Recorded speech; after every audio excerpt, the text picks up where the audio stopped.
Hello wonderful Excel learners. Okay, in this video we're going to look at adding borders around cells, like up the top here where we've got some shading, some lines around the outsides. We're going to use pre-made styles. We're going to make our own for the bottom here, plus this little total looking lines that go around the outside. Let's go and do that now. It's really easy. Let's go and do it. Okay, first up, let's put our description and amount headings in. So first of all, what we want to do is I'm going to make it 2 columns. There's going to be 1 column for description, 1 for amount. You might have another one that might be discounts. It's up to you.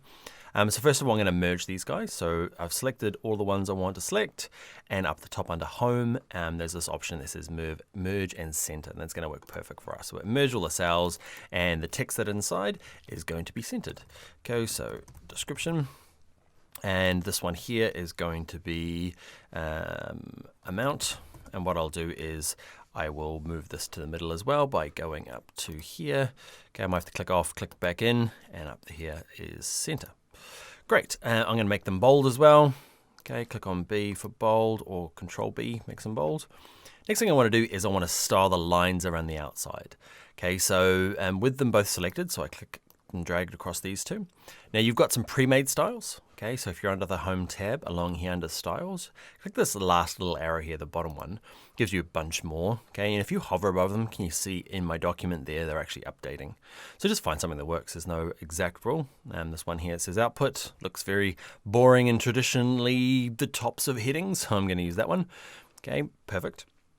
And next thing I want to do is I want to make a nice big box for all the different description options, and I just want a line around the outside. So I'm going to select a big chunk. Now for us, because there's nothing really that goes underneath, we're going to select a big chunk of this. Okay, it's easy to add rows. Okay, we're going to do that a little later on, but we might as well make this nice and big here, just in case we get a quote with lots in here. So to select this, I just want a line around the outside. Actually, I want the line around this bit. Oop.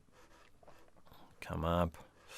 Okay, so I want to run around this bit first, and what we do is, okay, I don't want any of these styles. I want to just manually do it, and you can do it by hovering above, dropping this little menu here down. Okay, it says borders. It's just underneath the font there. And if you'll have to look at the little icons here, but the one I want is the outside border.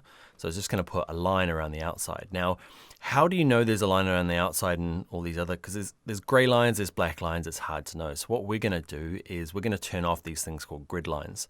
So we're going to up here under home, actually it's under view, and there's one here that says grid lines. So grid lines, if you turn them off, okay, grid lines are only there as a helpful use for you while you're working. When you print this, those grid lines don't appear. So it doesn't really matter if you have them on or off, they won't print, but it's just helpful if we're doing lines around the outside. Makes life a little easier. So back to home, same around amount, select this guy, and can you see it's defaulted to the last one I used? Because I can just click on this rather than having to go into the drop down now. Perfect. Okay, so there's a couple other things I want to do is, first of all, there's going to be here subtotal, even, and there's going to be tax, and then there's going to be total. Okay, I'm going to make this total bold because it's the most important one. I'm going to make them all right aligned. So I've selected them all. Up here, I'm going to make them right aligned. And then here's going to be my subtotal text. And the total here is going to have a slightly different line around the outside. It's really common to have this. Okay, so under these stylings here, drop this down. I want, where is he here? This one here, it says total. Okay, 1 line at the top, 2 at the bottom. Okay, is our total. Great, so those are some of the styles and the lines around the outside. One of the things we will have to do, and before we move on, is I'm going to turn grid lines back on just so you can see. Okay, you'll see in here there's actually lots of different columns. So I want to join all these. So I could go through, select them all, go to home, go to merge, probably not merge and center because it'll center the text. I want it to be left aligned, and I could go to merge cells, great, and I could keep doing that over and over again. If I try and select them all and try and do it all in one big go, it just makes one giant box, bad. So we're going to look at this other merge technique. And what it means is I'm going to select all of these, okay, and there's one in here that says merge across. Okay, so it's going to merge everything along the rows, but not the columns. So that becomes really handy. You can see there, that's exactly what I wanted, all these little lines. This one here is already perfect. And that's going to be it for our borders. Let's get on to the next one when we start adding our totals and calculating them up for our quote. All right, see you in the next video.